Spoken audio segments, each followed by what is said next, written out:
We are live, ladies and gentlemen. It is Wednesday, the 10th day of August, 2011.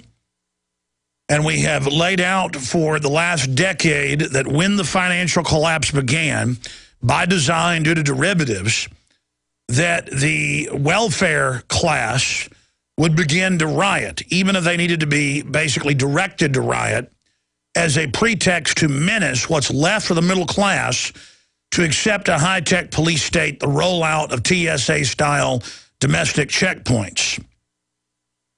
And that then the so-called left would call for even more goodies to the, quote, disadvantaged underclass and hold the public hostage.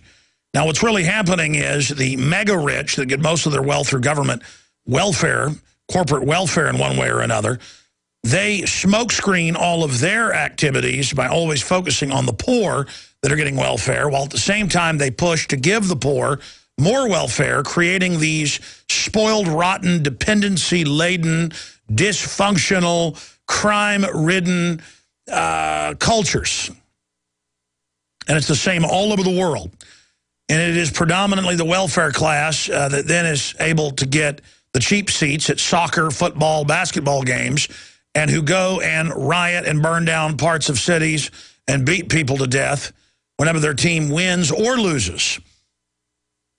This is the culture of gangster hooliganism, and that's what you're seeing in England. Some people are lauding this as wondrous, beautiful revolution. Revolution would be against Goldman Sachs, J.P. Morgan, Bank of America. The revolution would be against the Queen of England. It would be against David Cameron. It would be against the Parliament. And then you have to judge, is it a good revolution or a bad revolution? And that comes from your perspective and what you stand for. But carjacking people, burning down family businesses, burning down homes, and running over people that try to protect their businesses and killing them, as happened as last night, running over and killing South Asian immigrants to England, trying to guard their businesses, that is not revolution.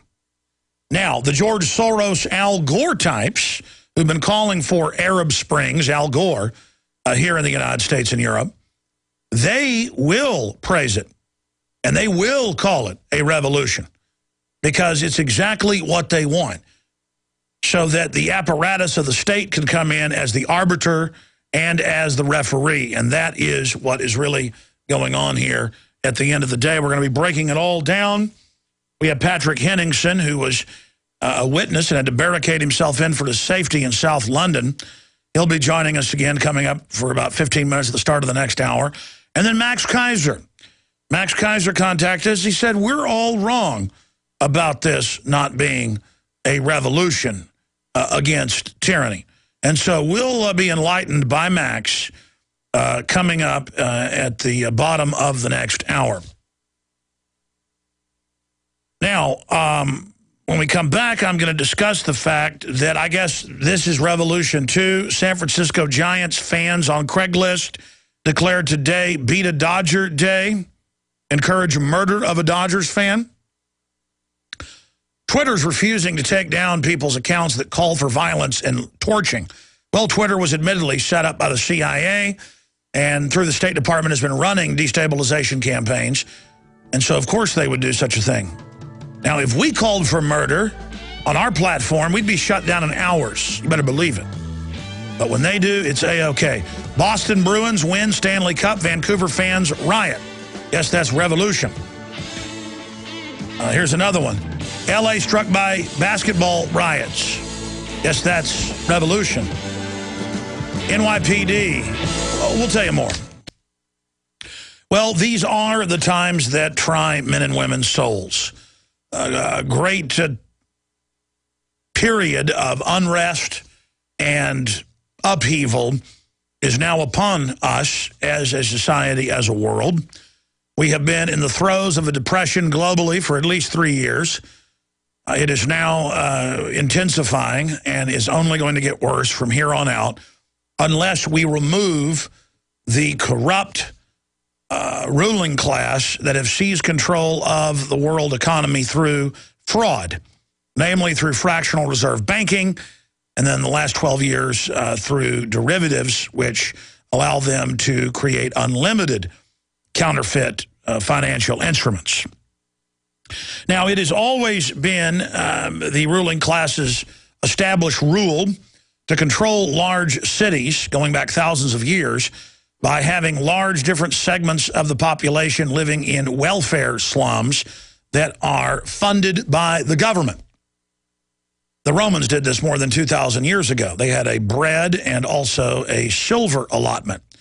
And any time that the surrounding rural gentry did not pay the high taxes or do what they were told, the welfare crowds would be released, the Roman military would stand down, and the welfare hordes would exit the city and begin robbing and looting and stealing and burning.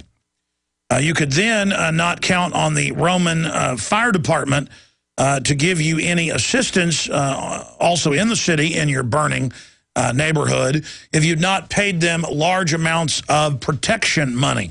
No, it was not the American Italian La Cosa Nostra that invented the threats of burning down your family clothier or grocery store or furniture store if you did not pay them protection money. It was their Roman ancestors. And that's where Julius Caesar's family made most of their money and got into political power, was running the fire department racket. Our fire departments today are not engaged in such activities, just to be clear, before the New York Times or someone else says that I'm stating that modern fire departments. No, I'm talking about what is Italy today, and of course, formerly the Empire, the Roman Empire based in the city of Rome. Okay. Before I get into the global financial meltdown, before I get into the day 4 of uncontrolled riots, the British Prime Minister says they might use water cannons and batons later if the rioters don't behave themselves.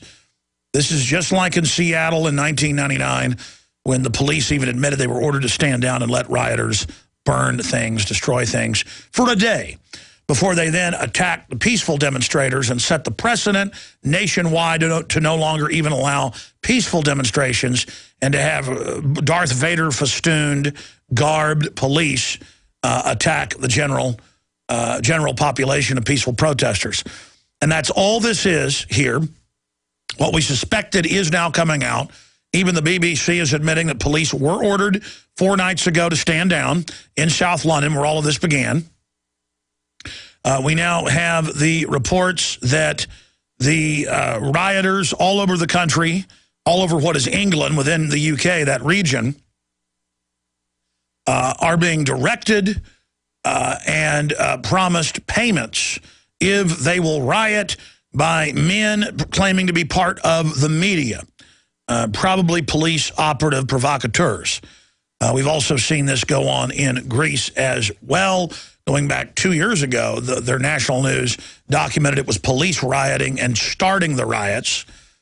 And then we also documented that, 3 years ago, national news had to admit it later in Canada, that the Royal Mounted Police did dress up like anarchists and begin breaking and smashing and stealing so they could then have the police attack the peaceful crowds protesting the North American Union meeting. So what they've done is they've primed the pump.